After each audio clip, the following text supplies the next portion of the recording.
Like nung when you started ba, nagkaroon ka ba ng mga doubts or fears about the business?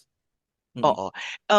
Hindi hindi pa nung una. Parang siyempre kasi excited ka, 'di ba? Pag magsisimula ka naman, excited ka, alam mo nakikita ka, ganyan. Kasi yun naman talaga yung purpose mo kung bakit ka nagnegosyo. That's one. Pangalawa, kasi I started using also the product. So parang ang tawag dito, kung ako may effect siya sa akin, so madali ko siyang ibenta. Tapos I Mm. love siomai, ganyan, ganyan. So yun, pero nung kalagitnaan na parang kasi hindi ko nga inaral hindi ako nag-thorough dun sa training.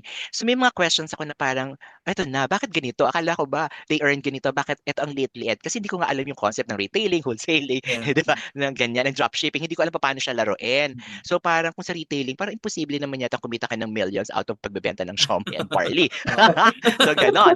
Ah, So yun. So parang hindi pa doubt, pero parang hinahanap ko, paano ba? Paano ko ba mahihit ito? Kasi nahit nila. So Mm. ganon. Siguro a little bit of pagda-doubt sa sarili ko kung kakayanin ko ba yung ginawa nila. Ginawa. Parang ganyan.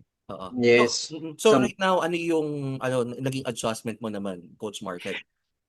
Training pa rin talaga. I went back Yeah. to training. Tapos talaga nagsusulat ako. Tapos kinukuha ko yung logic ng mga bagay-bagay. Ganito lang ako, pero hindi ko yung logic na yun. Yung parang paano nga ba no kikita dito sa pamamagitan ng ganito? Ano Mm. yung mga dapat natin gawin? Yung ano yung mga dapat kong aralin? Parang ganoon siya. Tapos nakikinig lang din talaga tapos nanonood sa inaabot ng iba. Pero madali rin ako kasi mainggit. So pag nainggit ka, pinapush talaga. Dalawa lang yun eh. Pag nainggit ka doon sa naging achievement ng iba, it's either tumigil ka or yung parang 'di ba wala na manghinayang ka or teka muna, kailangan ma-achieve ko rin ng inaabot nila. I should be happy for them kasi alam ko maaabot ka rin siya. So yung adjustment is mangopya lang din. Mangopya lang Mangopya lang din. din, pero hindi mo ba naisip na ikaw ang kinokopya rin ng iba? Hoy, yes, tama. Oh, Yes, napakagaling, totoo. napakagaling mag-content ni Coach Alam mo, Coach Marfred, 'di ba? Erica, kumbaga Oo.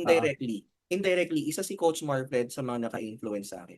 Indirectly, like for example, kumbaga upon watching his videos, talagang ano ka eh, kasi unang-una, sino ba namang hindi manonood ng video niya? Kasi kumbaga ang saya-saya niya.